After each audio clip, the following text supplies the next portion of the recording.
Hi hello. രാവിലെ punch വെച്ചിട്ട് ലാബിലേക്ക് നടന്നപ്പോൾ കണ്ട കാഴ്ചയായിട്ടത്. മഴയായ കാരണം എല്ലാവരും ഫാമിലി അടക്കം വന്നിട്ടുണ്ടായിരുന്നേ.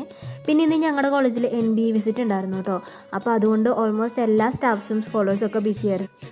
ഞങ്ങൾ സാറിനെ കാണാൻ പറ്റുമെന്ന് പ്രതീക്ഷിച്ച് കുറേ നേരം അവിടെ വെയിറ്റ് ചെയ്തെങ്കിലും സാറിനെ കാണാൻ പറ്റില്ല. അപ്പോൾ ഞങ്ങൾ തിരിച്ച് ലാബിലേക്ക് തന്നെ പോയിട്ടോ.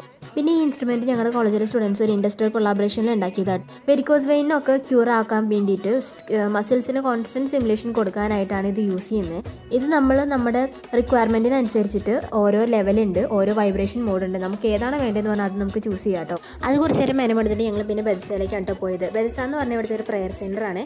ക്യാമ്പസിൻ്റെ ഉള്ളിൽ തന്നെയാണ് ഉള്ളത് കേട്ടോ. ഇവിടെ ചെന്നിരുന്ന് കഴിഞ്ഞാൽ ഭയങ്കര കാം ആൻഡ് ക്വയറ്റായിട്ട് ഭയങ്കര പീസ്ഫുള്ളായിട്ടുള്ള ഒരു അറ്റ്മോസ്ഫിയർ ആട്ടോ ഇവിടെ ഉണ്ടാവുക. ഇതിൻ്റെ ക്യാമ്പസിൻ്റെ ഉള്ളിൽ തന്നെ ആയതുകൊണ്ട് നമുക്ക് പഞ്ചോട്ടൊന്നും ചെയ്യേണ്ട. ഒരു ഗേറ്റിൻ്റെ ഇപ്പുറത്ത് തന്നെയാണ് കേട്ടോ ബെദസ പ്രെയർ സെൻറ്റർ. എന്നൊക്കെ നേരത്തെ ഇറങ്ങണമെന്ന് വിചാരിക്കണോ, അന്നൊന്നും നേരത്തെ ഇറങ്ങാൻ പറ്റിയിട്ടില്ല കേട്ടോ. ഇന്നും അതേപോലെ 8 മണി കഴിഞ്ഞു. നേരെ മെസ്സിലേക്ക് പോയി ഫുഡ് കഴിച്ചു. അപ്പോൾ അത്രയേ ഉള്ളൂ. Bye all.